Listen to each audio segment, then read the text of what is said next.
pienso en la forma como cuando preguntamos por alguien que queremos identificar, que quizás no conocemos, y le preguntamos a otra persona, por esa persona que queremos conocer, por lo general se nos dice el nombre, pero va acompañado de una asociación con alguna relación. Por ejemplo, si yo no conozco a Mariana y le pregunto a Jaime, pero Jaime sí la conoce y sabe quién es ella, con quién se relaciona, yo le puedo preguntar algo acerca de ella y él me puede decir, ella es Mariana, la hija de Alexandra, o la que vive en tal parte, o la que estudia tal cosa. Y esto tiene una razón de ser. Por lo general asociamos las personas con un sentido de pertenencia a algo o a alguien, porque los seres humanos fuimos diseñados para pertenecer. Los seres humanos fuimos creados para ser parte de. De hecho, en la antigüedad y en los tiempos bíblicos, si nosotros miramos, los apellidos que hoy conocemos no existían. La referencia a una persona era su nombre acompañado de un sentido de pertenencia, fuera de su comunidad o ya fuera de la familia. Y si nos preguntamos cuál era el apellido de Jesús, ¿qué leemos en las Escrituras? ¿Cómo le decían a él? Jesús de Nazaret, porque pertenecía a la comunidad de Nazaret, a ese pueblo. Jesús, el hijo de José y de María. Si vemos los discípulos, sus nombres, Juan, hijo de Zebedeo. Y así vamos a encontrar en los tiempos antiguos que el apellido realmente no existía, sino que era el nombre de la persona y hablaba algo del carácter de la persona y de su procedencia o de su pertenencia, fuera a su comunidad, a un clan o a una familia. Porque Dios nos diseñó para ser parte de su familia. Dios, en su plan perfecto para la humanidad, quería que fuéramos y quiere que seamos sus hijos, que seamos parte de su hogar eterno. Y cuando oímos esa expresión, hijos de Dios, ¿qué viene a nuestro pensamiento? Pueden venir varias cosas.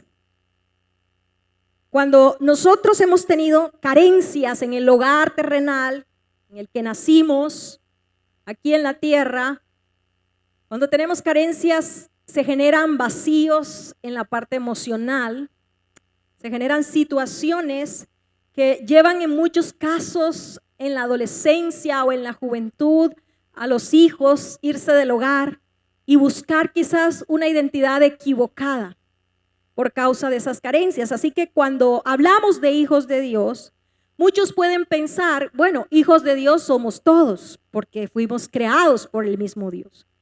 Otros, en medio de experiencias dolorosas en su hogar, puede que no les interese a los signos de hijos de Dios. Pero sea cual fuera la posición de una persona, lo cierto es que este adjetivo, hijos de Dios, para la humanidad es lo que le da sentido y significado a su vida. Solo en Dios y en una identidad como sus hijos, nosotros encontramos sentido a nuestra existencia.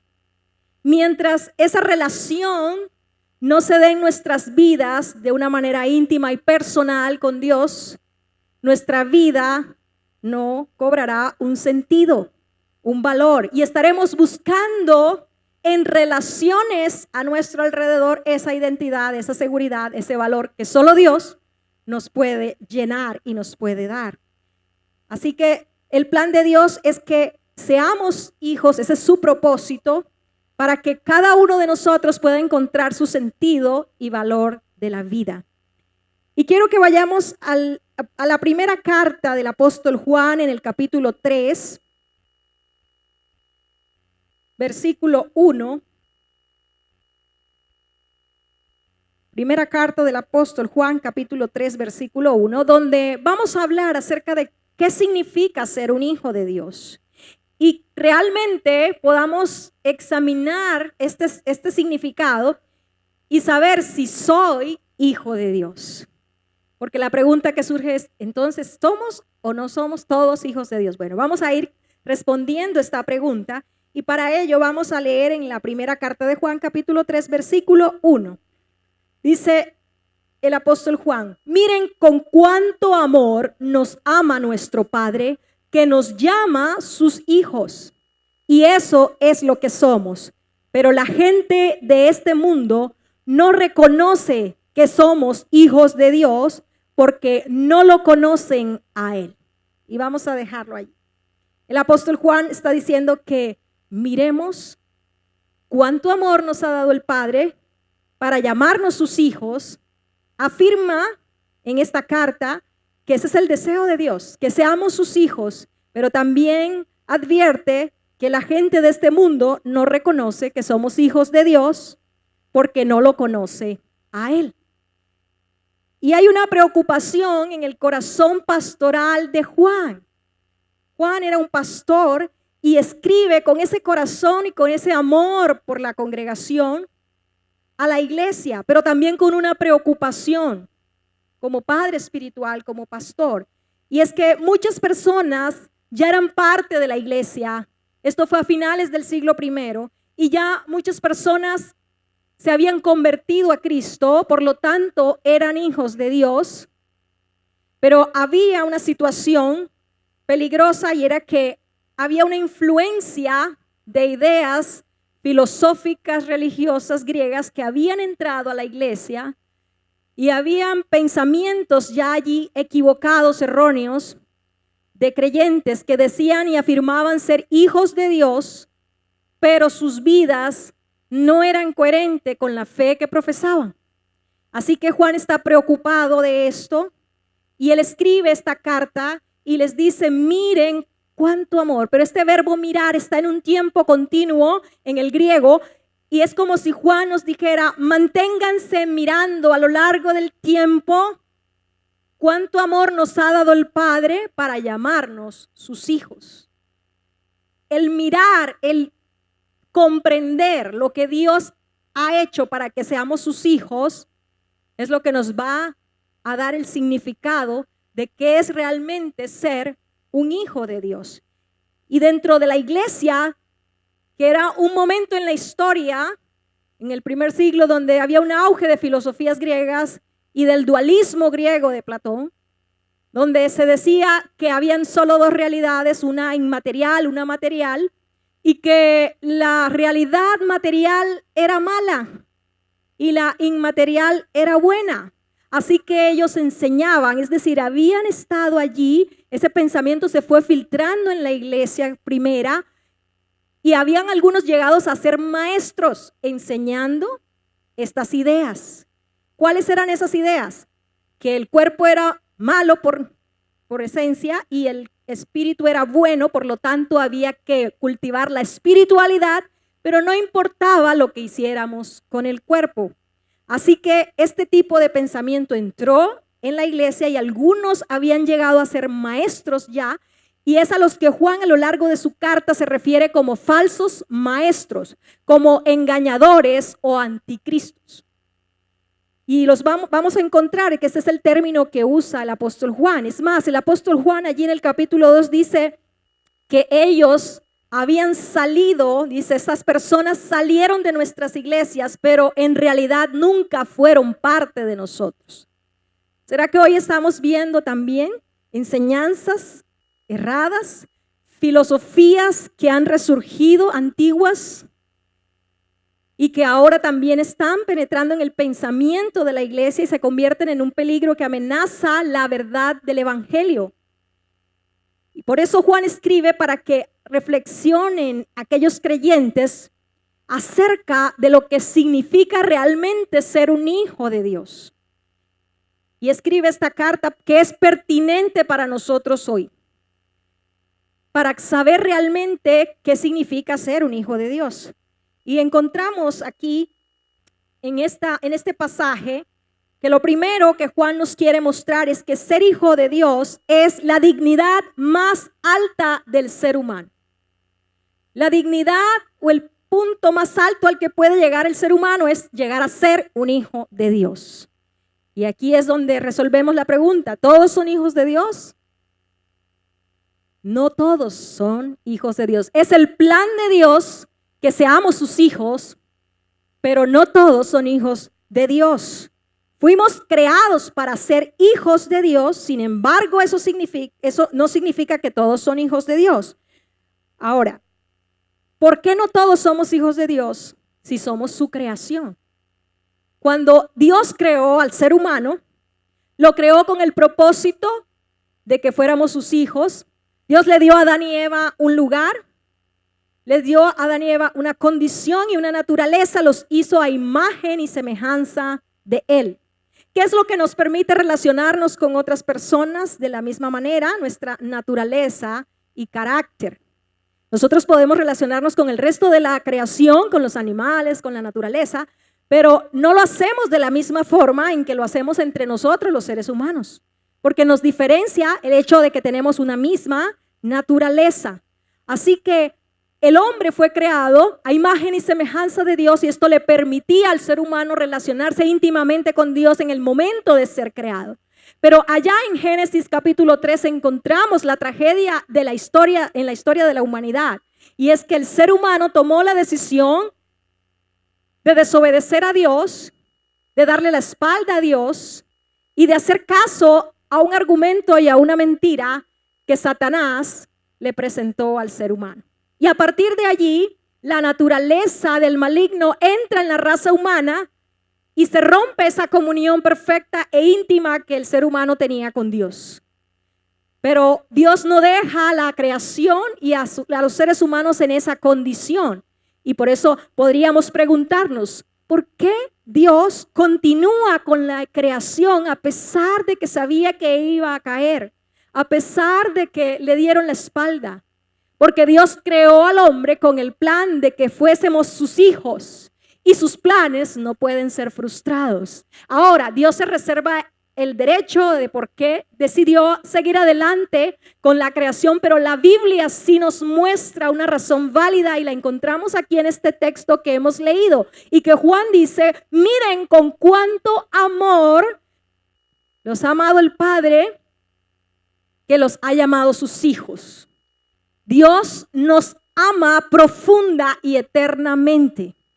Él nos creó para que fuéramos parte de su familia y fuésemos sus hijos. Y ese amor y esa decisión lo llevó a seguir adelante con una creación que entendiera la necesidad de ser rescatada de su condición. El hombre perdió en ese momento por causa del pecado su posición de hijo de Dios y perdió su condición de su naturaleza que le permitía tener comunión personal con Dios. Y es esa naturaleza de pecado que separa al hombre de Dios. Ahora, el mismo Juan que está escribiendo esta carta y está diciendo que miremos todo lo que ha implicado el hecho de que Dios nos haya amado profundamente y eternamente para hacernos sus hijos.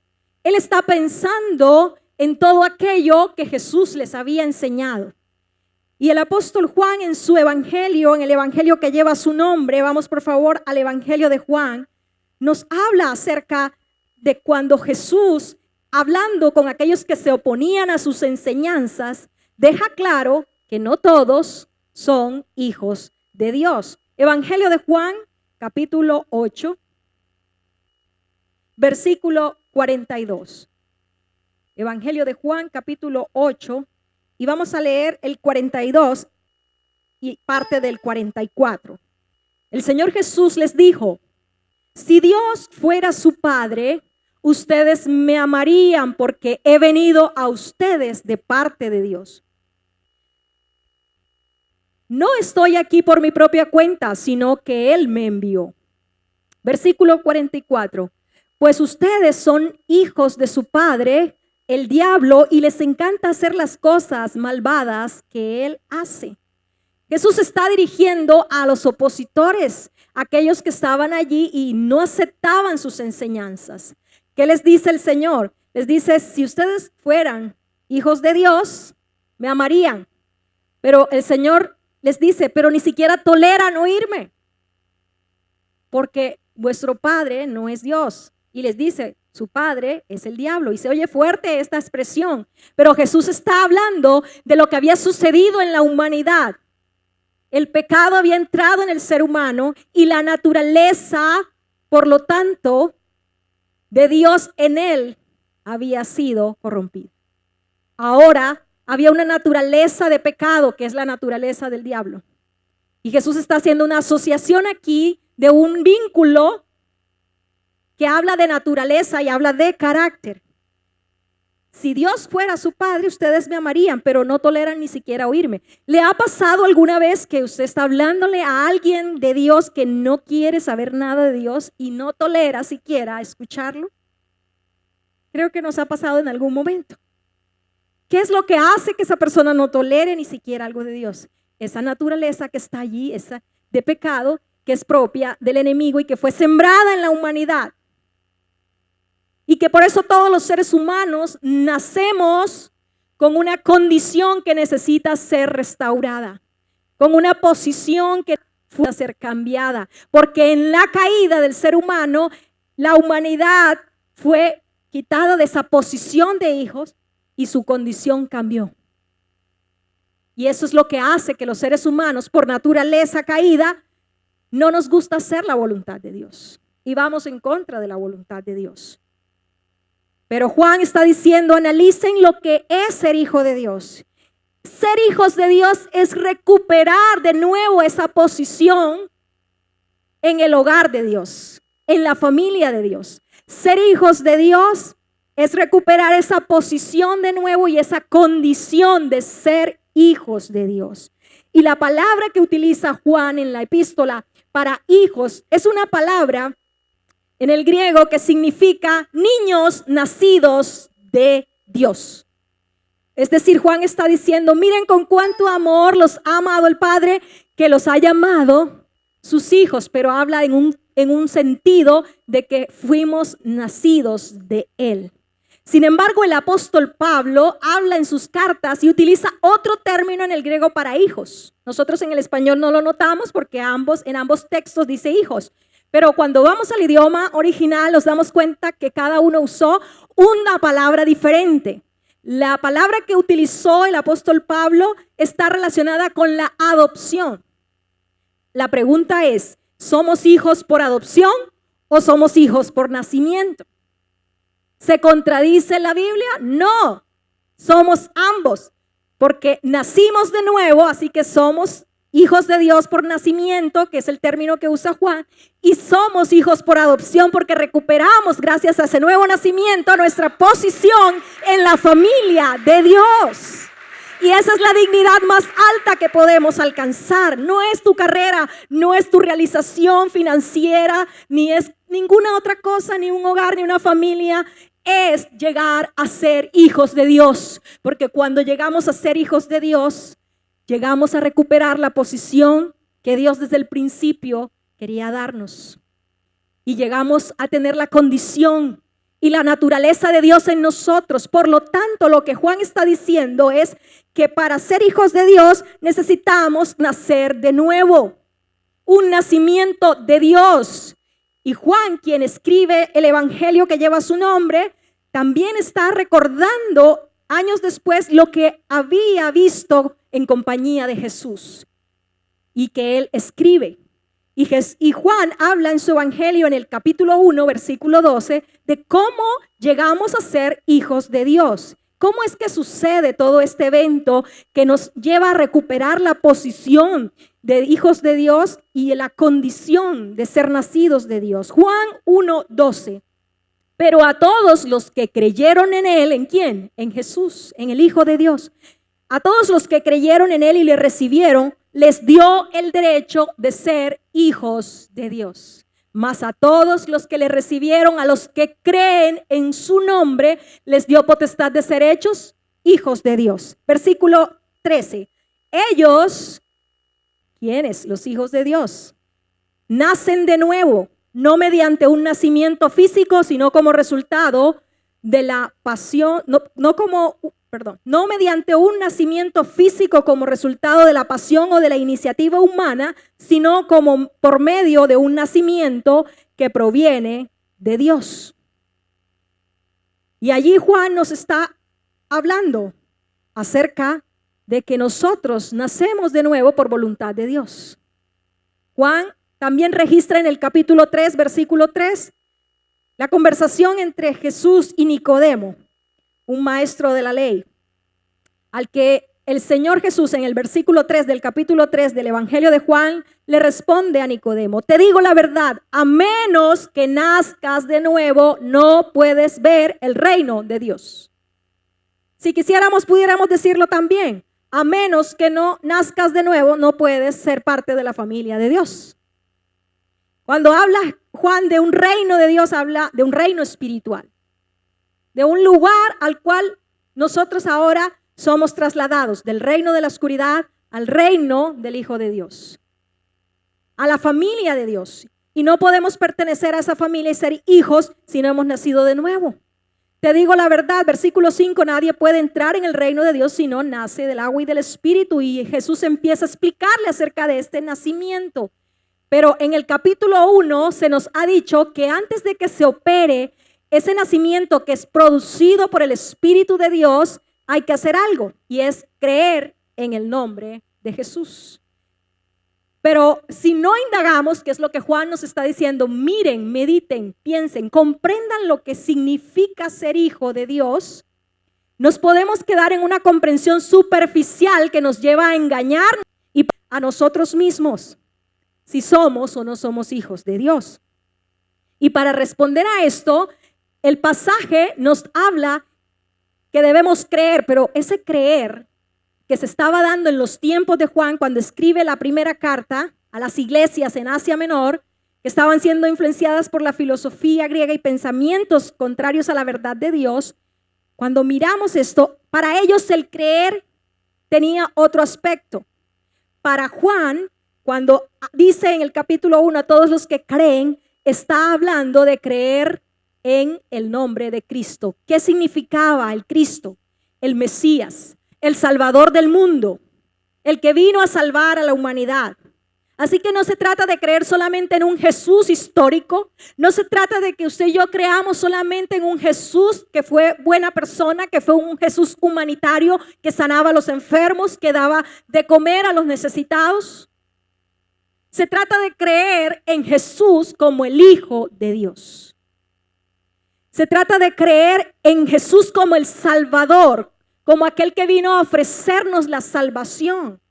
Y lo que Juan les está recordando es: no basta con que afirmemos que creemos. ¿Qué es lo que creemos? No es creer en Jesús. ¿Qué creo de Jesús? ¿Qué es lo que creo de Él? Porque ahí se marca la diferencia en cómo sea realmente mi fe practicada. Así que, ¿qué es lo que yo creo? Creo que Él es mi Salvador, porque hoy hay una realidad que estamos viviendo y es que hay una negación generalizada de la necesidad de salvación. Hoy hay un concepto y hay unas ideas por allí que dicen que los seres humanos podemos tener problemas emocionales, ser víctimas de las situaciones emocionales que nos pasaron en la infancia, y eso es lo que nos hace actuar con conductas inadecuadas, pero que somos en el fondo buenas personas. Hoy más que nunca que cuidamos tanto el planeta, que cuidamos los animales, ¿cierto? Entonces hay una idea de que somos buenos, que hemos mejorado a lo largo de la civilización. Y hay una negación generalizada a la salvación, que cuando hablamos del mensaje de salvación, las personas no sienten la necesidad de ser salvadas. Y ven la religión o ven el cristianismo como una religión, más no como una relación personal, que ahora es posible por el sacrificio de Cristo. Y una cosa es saberse perdido y otra cosa es sentirse perdido. Y para aceptar la necesidad de salvación, el ser humano tiene que sentirse perdido. Si usted mira, la palabra que usa Juan es niños. Hay una diferencia entre un adulto que se sabe perdido de un lugar a un niño que se siente perdido, así sea en un centro comercial. Uno de adultos se pierde en un centro comercial porque es muy grande, supongamos, o en un pueblo o en una ciudad, pero uno sabe que si pregunta, encuentra la ruta, o en fin, es muy diferente porque uno tiene unas herramientas. Pero el niño se desespera, se angustia y se siente, no se sabe, él se siente perdido.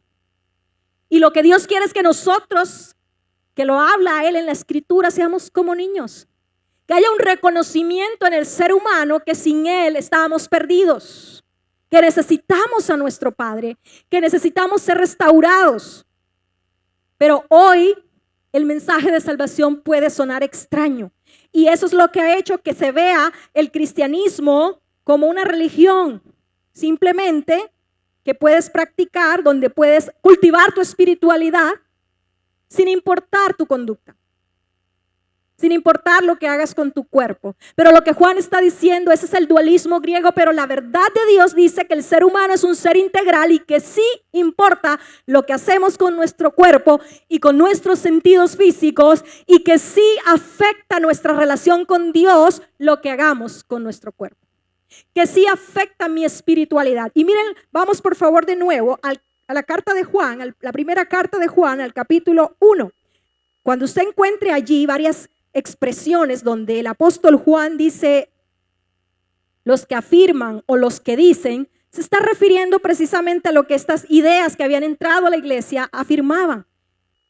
¿Y qué afirmaban ellos? Afirmaban que conocían a Dios, afirmaban ser hijos de Dios o que vivían en la luz, pero sus vidas no coincidían, su manera de vivir, con lo que ellos decían ser.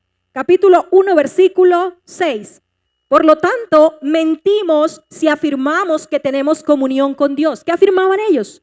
Tenemos comunión con Dios, tenemos una relación con Dios. Dice Juan, si afirmamos o si decimos que tenemos comunión con Dios, pero seguimos viviendo en oscuridad espiritual, no estamos practicando la verdad. ¿Y qué es la oscuridad espiritual en este pasaje? Tendríamos que mirar el contenido de toda la carta, y el contenido de toda la carta nos dice que esta oscuridad espiritual se refería a las falsas enseñanzas o falsas ideas.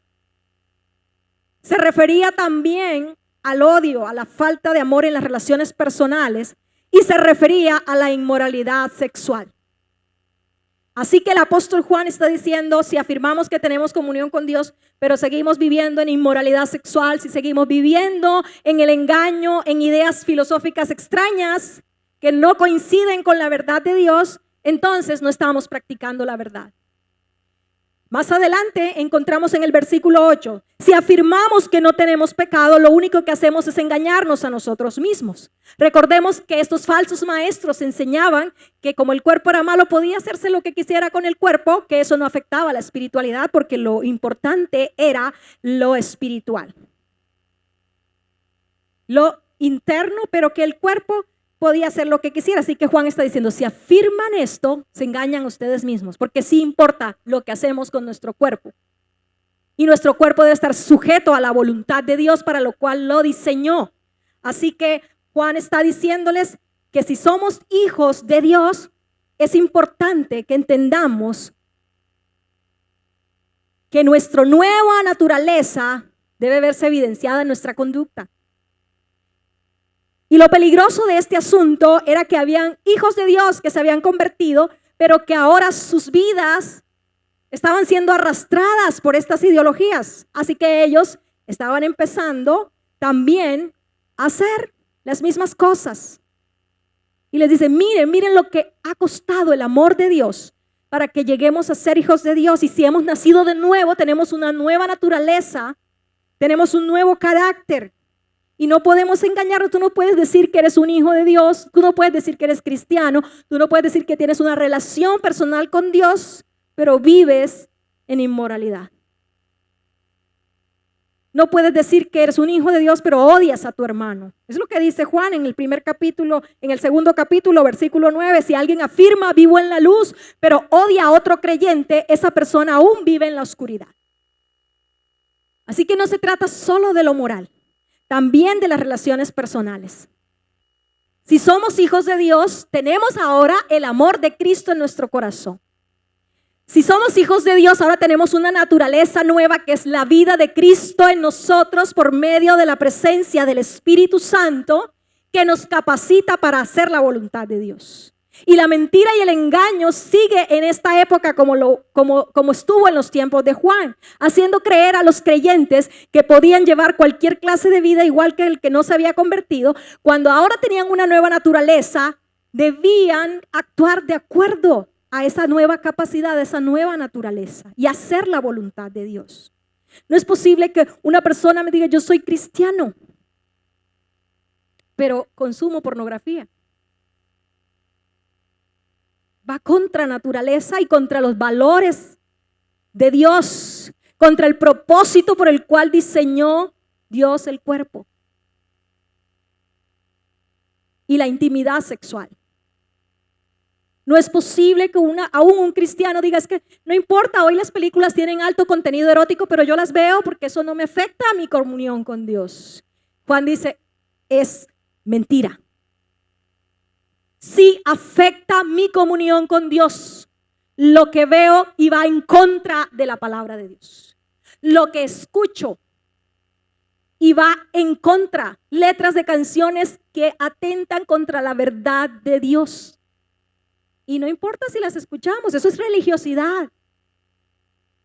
Pero nos estamos olvidando que Juan dijo, manténganse mirando. Cuánto amor nos ha dado el Padre para llamarnos, para hacernos sus hijos. Le costó enviar a su Hijo unigénito a morir por nosotros para que esa relación con Él se restaure. Y nos dio una naturaleza y nos ha dado el don del Espíritu Santo para que ahora podamos hacer su voluntad. Y no podemos caer en la mentira y en el engaño de ideas y filosofías que nos están diciendo que obedecer a Dios es legalismo, es religiosidad. Necesitamos entender que ahora tenemos una nueva naturaleza, que es una dignidad la más alta que tiene el ser humano y que Dios nos ha dado. Pero lo segundo que Juan nos dice que significa ser hijos de Dios, es que ser hijos de Dios es un cambio radical de vida. Ser hijos de Dios es un cambio radical de vida porque sucedió un cambio profundo que Dios llevó a cabo por su Espíritu Santo en nuestro interior. ¿Cuál? El que naciéramos de nuevo por el Espíritu de Dios. El que la vida de Cristo ahora pueda morar en aquellos que han entregado su vida incondicionalmente, en los que creyeron en su nombre, quiere decir en los que se entregaron incondicionalmente a Dios. A ellos se les dio el derecho de ser llamados hijos de Dios, es decir, se les dio una nueva naturaleza que ahora los capacita para hacer la voluntad de Dios. Por lo tanto, hubo un cambio muy profundo que se va a ver evidenciado en un cambio de vida, en un cambio en nuestros hábitos, en un cambio en nuestra manera de pensar. Juan dice, si eres nacido de Dios, hay un cambio tan grande que se ha dado en tu vida que ahora vas a vivir una consecuencia. ¿Cuál? Que el mundo no te va a conocer. Y dice Juan allí, ahora somos hijos de Dios, pero la gente de este mundo no reconoce que somos hijos de Dios, porque no lo conocen a Él. Lo dice Pablo en otras palabras, para aquel que no cree, la cruz es locura, pero para el que cree es poder de Dios para salvación. Lo dice Pablo en otras palabras, los que son espirituales entienden las cosas del Espíritu, pero los que no son espirituales no las van a entender. Así que es muy normal que cuando decidimos seguir a Cristo, cuando nos entregamos a Cristo incondicionalmente y la vida de Dios nos hace nacer de nuevo, todo aquel que decide seguir a Cristo y nace de nuevo es un hijo de Dios, pero va a producir incomodidad en aquellos que no lo son todavía. Y no sé si en algún momento hemos dicho esta expresión o la hemos oído. Bueno, cuando yo tenía mis antiguos amigos. ¿Cuántos les ha pasado eso? Y decimos así, mis antiguos amigos, no porque los hayamos dejado de amar, sino porque en algún momento vimos que nuestro nuevo estilo de vida los hacía sentir incómodos.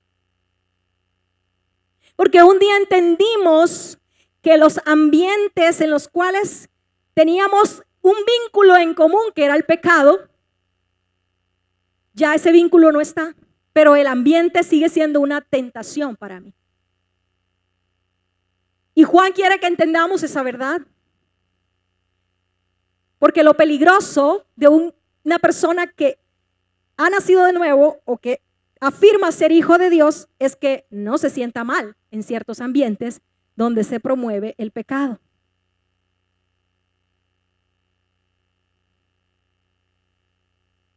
Y lo que Juan está diciendo, de nuevo, él está haciendo memoria, no algo nuevo, sino a lo que Jesús les había enseñado. Juan capítulo 17, vaya conmigo por favor, de las mismas palabras de Jesús, nuestro Dios y Señor. En el capítulo 17, donde se registra o donde Juan registra la oración de Jesús por los discípulos antes de su crucifixión, que es la única oración privada que Jesús permite que sus discípulos escuchen para que quede registrada, y que el Señor quería que un día nosotros, sus discípulos, hoy la leyéramos de nuevo o escucháramos esa oración en las palabras que quedan registradas en el capítulo 17 de Juan, capítulo 17, versículo 14 en adelante. Vamos a leer hasta el 21. Les he dado tu palabra, dice el Señor, y el mundo los odia, porque ellos no pertenecen al mundo, así como yo tampoco pertenezco al mundo. No te pido que los quites del mundo, sino que los protejas del maligno. Al igual que yo, ellos no pertenecen a este mundo. Hazlos santos con tu verdad. Enséñales tu palabra, la cual es verdad. Así como tú me enviaste al mundo, yo los envío al mundo. Y me entrego por ellos como un sacrificio santo para que tu verdad pueda hacerlos santos. No te pido solo por estos discípulos, sino por todos los que creerán en mí por el mensaje de ellos. Te pido que todos sean uno, así como tú y yo somos uno. Es decir, como tú estás en mí, Padre, y yo estoy en ti, y que ellos estén en nosotros para que el mundo crea que tú me enviaste. Les he dado la gloria que tú me diste, para que sean uno como nosotros somos uno. Y si miramos allí, se repite en varias ocasiones la palabra mundo para mostrarnos varias cosas que son las mismas que Juan nos habla en su epístola. En el mundo vivimos en una sociedad, en un sistema. Estamos aquí, pero Jesús dice, ya no pertenecemos así como yo no pertenezco. Y está hablando de un carácter y de una naturaleza que ahora tenemos, que es la vida de Dios en nosotros.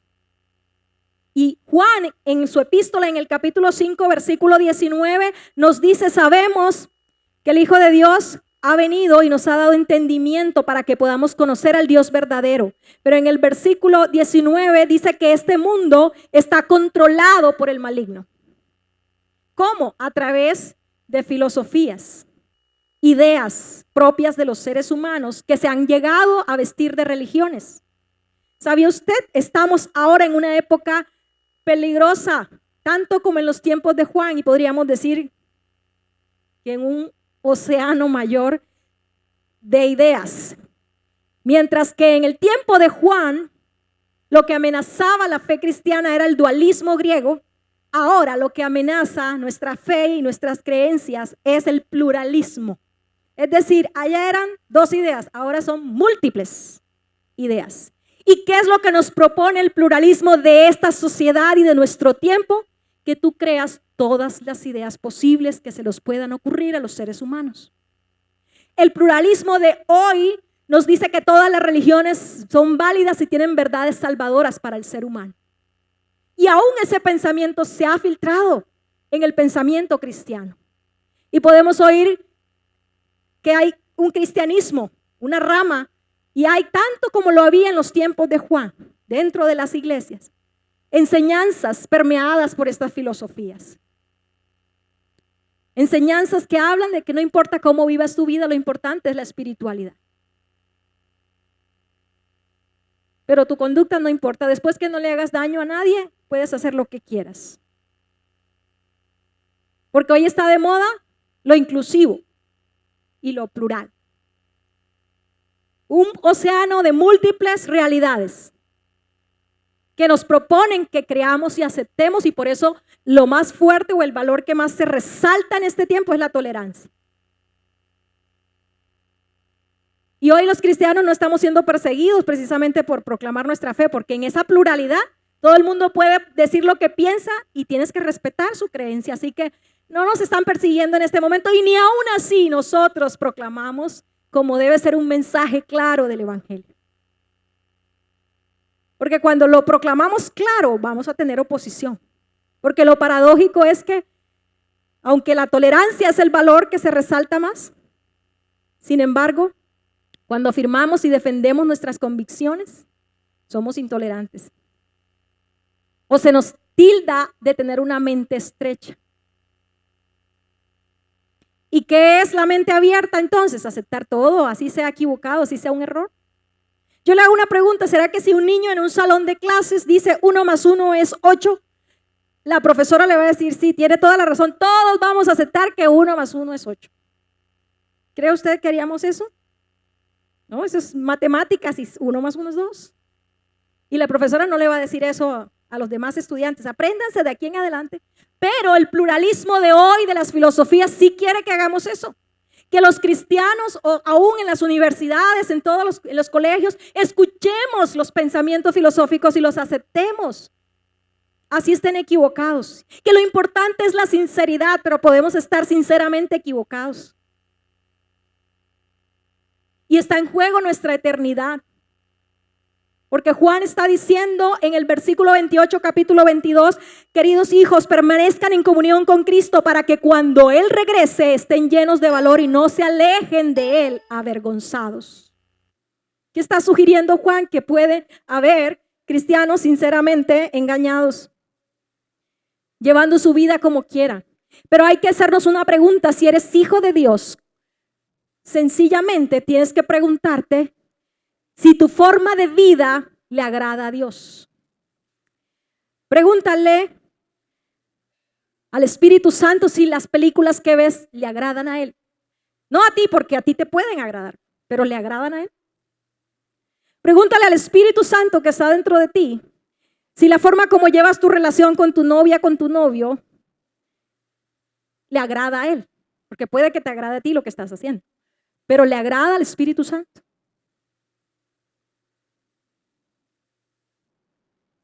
Pregúntate, ¿qué haría Jesús en esta situación en la que yo me encuentro? ¿Cómo me relacionaría? Porque lo que está diciendo el apóstol Juan es que en nuestra vida, por haber tenido un nuevo nacimiento, hay nuevos hábitos de pensamiento, hay nuevos hábitos de conducta sexual, hay nuevos hábitos para interactuar socialmente. Y el apóstol Pedro lo dice en su carta, en su primera carta, el apóstol Pedro, que escribe aproximadamente por también más allá de mediados del primer siglo, en el capítulo 4, versículo 4, primera carta del apóstol Pedro, capítulo 4, versículo 4, y meditemos en esto porque pareciera que en este tiempo nos estamos olvidando de que esto es una realidad y una evidencia de que somos hijos de Dios. Versículo 4, no es de extrañarse que sus amigos de la vieja vida se sorprendan de que ustedes ya no participan en las cosas destructivas y descontroladas que ellos hacen, por eso los calumnian.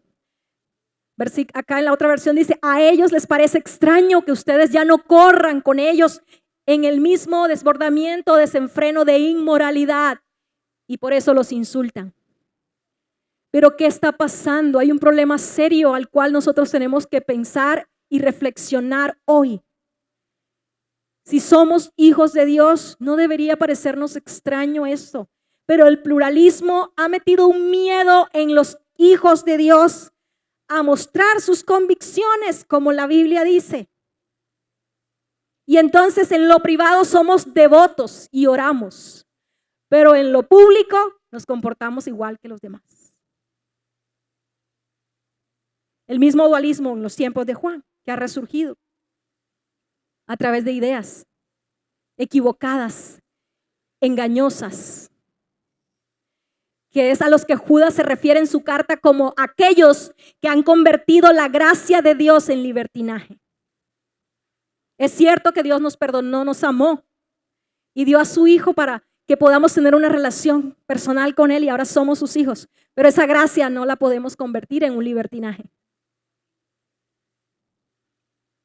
Dios quiere que seamos sus hijos, pero que entendamos también, como el mismo Señor Jesús lo dijo, van a estar en el mundo, tenemos que relacionarnos, tenemos que trabajar, socializarnos, pero ¿cómo lo vamos a hacer? De acuerdo a como Dios ahora en su nueva naturaleza que nos ha dado, Él quiere que lo hagamos.